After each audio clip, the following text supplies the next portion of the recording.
How would you like to build trust, performance, and profits at the same time? That's the subtitle of the book that is titled officially Results Through Relationships. And you know what? One of the keys here is listening. And if you come up with that lame response, "What? I didn't hear you," you've heard that for years, haven't you?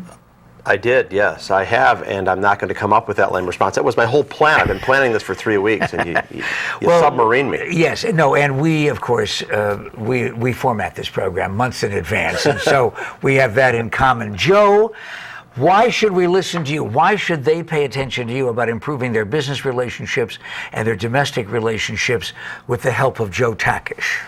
Well, I'm from Chicago, and so we're supposed to be fraught with humility. So why they should listen to me, they have to make their own decision. This is the same Chicago I remember, fraught with humility. The Daly family, fraught with humility. Get out of here, Reinsdorf. I'm politically ignorant. I am a sports fan. Why they should listen to me, Pat, is I'm a fan of behaviors. I think at the end of it all, people don't judge us by what we think or what we feel, only by what we say and what we do. Action is all that counts. And if you think about the best leader you've ever had, the best friend you have, the people you want to follow in the workplace, and ultimately clients who want to follow us in the workplace, it's those who listen. To me, this is the most transcendent skill, but most people have not been taught how to listen, so those are the issues I try to address. Why? Why is it that we seem to fall short of teaching that fundamental social responsibility? Well, because it's a left-brain society. This is something I call the dysfunctional evolution of leadership. And it's very math and science focused, yet the execution of our intellect isn't how we communicate with people. And if I listen to you, I'm showing you respect, I'm showing you likability, I'm planting the seeds for trust, and ultimately, again, I'm going to apply it back to the workplace for a moment, I can understand what value is to you and therefore communicate on that level. But most people haven't been taught on how to practice silence and how to be fully engaged. And that also is applicable to relationships domestically, relationships dating. Last week we did a whole week on sex, and there's a certain element of communication there where there's some give and take, and also some listening. 4 sins. Yes. Not with sex. I'm sure there are far more. I'm talking about the 4 sins that we You've got sex in the brain. I'm impressed. And you know what? That's one of the reasons why I'm no longer 6'3". I used to be a much taller person. Well, now they have drugs out there. The 4 sins, though, of bad listeners. And I'd like to go through them individually, okay? Please, yes. Please. Number 1. Number 1 is rehearsing. I'm rehearsing what I want to say next while you're talking because we operate out of self-interest first. Okay? And so as a result, I'm not listening to you. And so consequently, because I'm rehearsing what I'm saying, I'm not ultimately engaged. How many times have you rehearsed something and then you go to say something and the person goes, "I just said that"? That's a disconnect. Well, hopefully, are you not rehearsing many right now, times, Pat McMahon? No. You know what? That's the neat thing about doing this kind of a talk show is if you listen, right? If you really pay attention, you don't have to look at your notes. You make notes in advance just simply as reminders about important things you want to share with the audience. Yeah. And if you're listening to somebody and you're fully engaged, then you're going to talk to them about what they just said. Rehearsing. Absolutely. Okay. Yes. Which leads me to. Okay. Now, can I offer a random interjection? I'm terribly sorry, we don't have time. That's all right. Thank you. And that's why you're personality of the year. And I want to congratulate you with that. But you know, it's funny.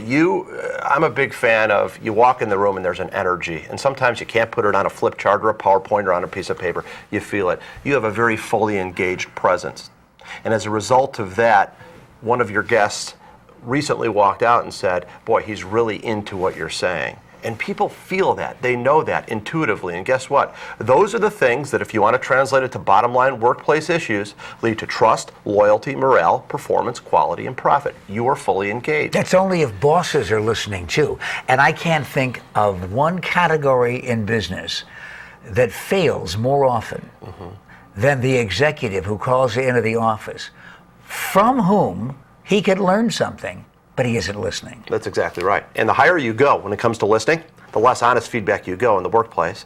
Yet consequently, those are the most important skills. So you have an unnatural V. I'm not getting feedback. These are the most important. And ultimately, the bridge between intent and impact is too far apart. We've got a lot of executives that are listening right now. you tell them immediately how to improve so that they can improve their business in a tough society. Okay, so now I want to be clear on something. Do you want to finish the sins, or should we get back to those, or do you want me to make part of those we'll on how to finish improve? finish the sins, because Okay, I'm one sure. of those host solutions. I haven't forgotten where we Gotcha. are. No. We're moving up to number 2 pretty soon, but I'm with you. I want to make sure that the executive out there knows how he can better improve his relationships with the staff that he has that's a great by question. paying attention. All right, you are literally doing the triple Lindy onto my hot button. Number 1, execs, get over your ego and have individual meetings. Because in your group meetings, you cannot get the most out of people if you don't sit down and fully engage. Because you know what? What you see as a problem with a client might be completely different than what I see, Pat. And if the boss doesn't sit down with us and engage with us individually and listen and practice silence and ask open-ended questions and paraphrase what the person is saying and not rehearse what they're saying and ask follow-up questions, the likelihood of them getting the most performance. And ultimately in this economy, we are in a relationship business first, the one stable force, and where we are at today has everything to do with the relationships. What is the execution of those relationships? Listening. Final thing I'd say to your executives, get feedback from people who are not going to tell you how great you are, who are going to be honest about where your opportunities are to improve. And by the way, listen to what people are saying. And at home, mom and dad are the CEOs. Yes. They're the co-executives. They don't listen to their kids. They say, let's talk, and then they do, and there's no opening for the kid to actually come in and say, well, these are my thoughts. Well, I think it depends on the household. So in my household, I have the 2 best listeners I've ever had, and I still have them with me, thank God. And I also live in their basement, but we'll get to that another show if you invite me back. I'm kidding. But they are unbelievably good listeners, and you really feel like they're part. What you have to say is what you have to say. It's not their agenda all the time. Now, in the boundaries of discipline as you grow up, of course, what they say has to be law at certain times. But offering that value, William James, the godfather of psychology, said the deepest principle in human nature is the craving to be appreciated. And when someone can sit down and listen to you from a parental standpoint and from a spousal standpoint, then the likelihood of that relationship progressing to a new level and new depths.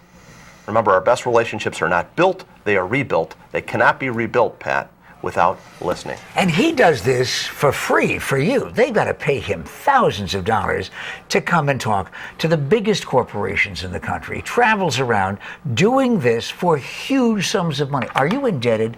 Well, you know what? He's leaving town, so be indebted to me, particularly since I was listening so well that I know we're coming up to sin number 2 next. When you come back to the Pat McMahon Show, I'll be here.